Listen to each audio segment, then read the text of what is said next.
Bonjour à tous, c'est Psyplay, j'espère que vous allez bien. Cette vidéo n'est pas n'importe laquelle, car c'est un challenge construction et même un challenge rénovation pour être précis, de la maison de la célèbre Agnès Ladentelle.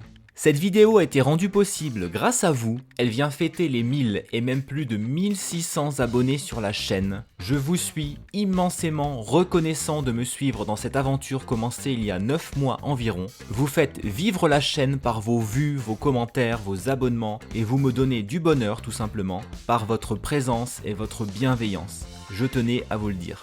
Alors, je sais qu'un certain nombre d'entre vous aiment construire dans les Sims 4, et suite au résultat du précédent challenge de la maison la plus originale, vous avez été nombreux à en demander un nouveau. Déjà en juillet, il m'avait été demandé un retour sur scène de cette maison pour la retaper. Vous avez peut-être vu sa construction dans une précédente vidéo sur la chaîne. Sinon, et si elle vous intéresse, je vous mets le lien dans le petit i en haut à droite. Elle devrait vous amuser et elle pourra vous aider dans la mission qui vous attend. Je précise que le challenge sera accessible aux joueurs qui ne possèdent que le jeu de base, mais j'y reviens. Sa décoration est assez particulière, conceptuelle. Vous savez, comme quand on dit « Oh, c'est original », lorsqu'on nous demande notre avis sur quelque chose et qu'on n'ose pas répondre « C'est moche ». Bien évidemment, chacun ses goûts. Vous pouvez trouver la décoration exquise, harmonieuse et stylée. Outre le fait que la réalisation de la maison d'Agnès Ladentelle a été bien accueillie par vous et que sa rénovation a été demandée par des abonnés, il y a une autre raison pour laquelle je trouve que c'est une idée symbolique pour fêter ce palier sur la chaîne. Agnès est un personnage qui est présent depuis les Sims 1, donc que vous ayez joué aux Sims 1, aux Sims 2, aux Sims 3 et maintenant aux Sims 4, vous la connaissez forcément. Elle a été créée par Maxis dès les origines en 2001, elle fêtera ses 20 ans le 22 novembre 2021 et elle représente les Sims selon moi avec les gothiques évidemment et d'autres familles qui se sont fait connaître dans le deuxième opus. Donc nous pourrons souhaiter un joyeux 20 ans à Agnès. Elle ne les fait pas hein. Dans les Sims 4 elle a pris un petit coup de vieux mais chut. Je trouvais aussi dommage qu'elle n'ait pas de maison à elle, qu'elle ne soit qu'une PNJ râleuse dans les Sims 4, donc cette injustice va être réparée grâce à vous. Si son histoire vous intéresse, vous pourrez la retrouver en vidéo dans le petit i. Oui, Agnès, c'est une passion sur la chaîne, et quelque chose me dit qu'elle reviendra. Plusieurs fois.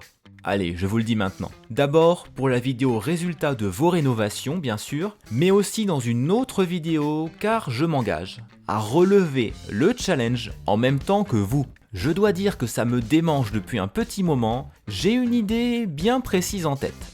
Et puis, qui peut savoir si nous ne la reverrons pas ensuite? Voilà, donc je me mets un peu la pression aussi, mais ça me fait plaisir et je penserai d'autant plus à vous quand je serai en train de construire ma propre version. Avant de passer aux règles, j'en profite pour vous dire de ne pas oublier de vous abonner et de mettre un like pour soutenir la chaîne, et si vous le souhaitez, à déposer un commentaire de soutien, votre avis, vos questions sous cette vidéo. J'adore vous lire et discuter avec vous. Cette maison est assurément pleine de possibilités, mais aussi d'exigences émanant de sa propriétaire. Agnès sait ce qu'elle veut, mais elle vous laissera de la liberté pour exprimer votre créativité. C'est important quand on participe à un challenge, je trouve. La forme générale est particulière, au risque de me répéter, ce sera la force et peut-être à la fois la difficulté de ce challenge. Il y aura 7 règles que je vais vous détailler. Première règle, un projet immobilier ne peut pas se réaliser sans argent. Donc, parlons budget. Paraît-il que c'est le nerf de la guerre. Mais aussi des projets immobiliers. Agnès a pu bénéficier de l'héritage de son défunt mari et même de ses 2 défunts maris. Elle dispose de 270 000 simflouz pour cette rénovation, ce qui est assez confortable je trouve.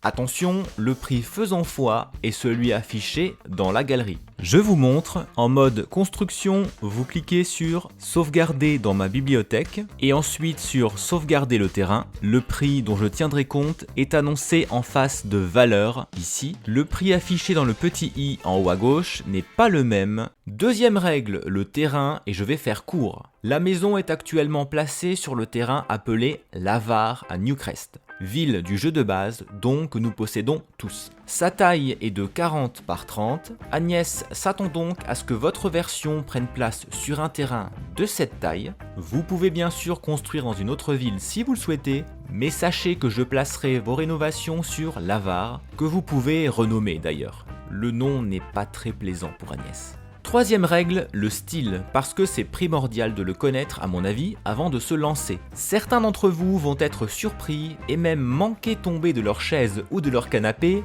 mais cette fois, le rustique, c'est-à-dire le style campagnard, est à éviter parce qu'Agnès la dentelle ne l'aime pas tout simplement. Il a dû se passer quelque chose pour qu'elle vienne passer sa retraite à Henford-on-Bagley, mais ça c'est une autre histoire. Je vous conseille donc, et ça me fait mal à la bouche de le dire, de ne pas avoir la main trop lourde sur les packs Vie à la campagne, Vivre ensemble et Cuisine rustique, si vous les possédez. Je précise pour être bien clair que ce n'est pas interdit. Vous pouvez les utiliser à petite dose et placer certains objets, mais il est certain que si vous faites à Agnès une cuisine traditionnelle bretonne ou digne de Granite Falls, elle ne va pas aimer. Elle a son petit caractère. Le style ancien est possible par contre. Vous savez, celui que l'on retrouve dans le jeu de base chez les Pancakes ou les Gothiques par exemple. Quatrième règle, ce qui touche à la structure même de la construction. Elle est déjà existante, donc les architectes ne pourront pas en faire ce qu'ils voudront. Vous ne pouvez pas modifier les murs extérieurs de quelque façon que ce soit,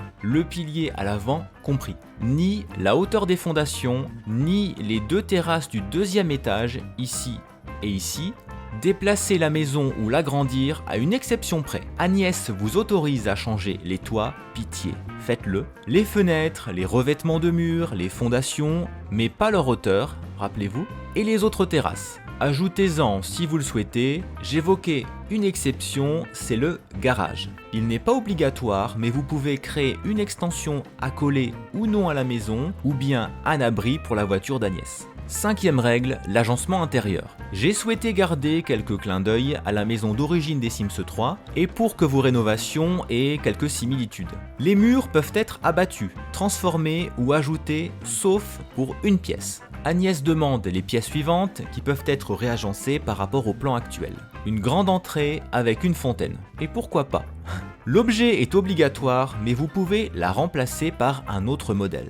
Un séjour spacieux, meublé avec plusieurs canapés ou fauteuils, une chaîne hi-fi pour écouter de la musique classique, un bel escalier, une salle d'eau ou une salle de bain au rez-de-chaussée qui sera placée obligatoirement ici dans ces mêmes murs et qui sera originale, un peu comme elle l'est actuellement finalement, à vous de voir. Des toilettes, une cuisine et une salle à manger qui pourra accueillir au moins 6 personnes, il vous reviendra de décider si ces pièces à vivre sont fermées ou ouvertes les unes sur les autres. À l'étage, Agnès demande une chambre d'enfant dont le bleu sera la couleur dominante et où la peluche ours sera présente. La même, dans la même couleur, Agnès y tient particulièrement. Sa propre chambre d'une taille agréable avec un coin télé et un beau lit double, des toilettes et une salle de bain. Elle voudrait en plus un coin ou une pièce bureau et bibliothèque pour se consacrer pleinement à son rêve de devenir auteur. Toute pièce supplémentaire est possible du moment qu'aucune extension n'est ajoutée. Une troisième chambre, une buanderie, etc. Le deuxième étage, c'est-à-dire l'espace qui se situe au-dessus de la chambre actuelle d'Agnès, est aménageable. Si vous pouviez rendre la petite terrasse à ce niveau fonctionnel, ce serait un petit plus. Sixième règle, les demandes supplémentaires. Et il y en a quelques-unes. Madame la dentelle attend un intérieur lumineux, avec des grains de folie, d'originalité, comme peut l'être la décoration intérieure actuelle, et un ensemble rangé. Les petits objets et la décoration sont les bienvenus pour donner de la vie à cette maison, mais de façon organisée. Elle entend garder les 4 objets suivants qui proviennent tous du jeu de base, la fontaine dans l'entrée qui peut être changée, l'ours en peluche dans cette couleur, sans oublier sa voiture. Autant vous le dire, je ne vous conseille même pas de la recolorer ou pire, de la changer sans l'accord de sa propriétaire. Agnès fait partie de ces personnes qui vous dévisagent dès que vous vous approchez de sa précieuse voiture. Quatrième et derniers objets, si on peut les appeler comme ça, la tombe qui existe déjà dans le jardin et une deuxième tombe ou une urne à ajouter par vos soins. Ce sont les sépultures de ses défunts maris. Agnès est très attachée à leur mémoire, donc n'oubliez pas ces objets que vous pourrez placer là où vous le souhaitez. L'aménagement du jardin est libre. Enfin, n'hésitez pas à vous servir de ce que vous connaissez d'Agnès la Dentelle, de son caractère, de ses goûts, grâce aux meubles actuels et aux 2 vidéos sur son personnage et sa maison, pour personnaliser votre rénovation. Je fais une parenthèse à ce propos, si vous construisez bien pour Agnès la Dentelle, avec des règles plus ou moins précises, n'oubliez pas que l'essentiel est bien de vous amuser, d'être créatif, de profiter de votre liberté dans ce challenge. Construisez d'abord pour vous. Par conséquent, si vous avez en tête l'idée d'une famille pour jouer dans cette maison, sentez-vous libre de construire aussi pour elle, du moment que les souhaits d'Agnès sont exaucés. Un challenge n'est pas fait pour s'enfermer selon moi, mais plutôt pour s'ouvrir à de nouvelles possibilités. Je referme la parenthèse. 7e règle, la date limite. Agnès espère voir vos rénovations pour le dimanche 5 décembre 2021 à 23h59 avec l'hashtag EpsiPlayReno4. N'oubliez pas l'accent. Ça vous laisse quasiment un mois, 4 week-ends, ce qui est un délai qui vous convient selon tous les retours que j'ai eus des précédents challenges. Ça pourra aussi permettre à des personnes qui découvriraient ce challenge dans 2 ou 3 semaines d'avoir le temps d'y participer. Vous pourrez retrouver la maison d'Agnès la Dentelle version Sims 3 dans ma galerie avec l'idée EpsiPlay. Je l'ai aussi modifié et j'en ai posté une 2e version uniquement jeu de base pour que tout le monde puisse participer.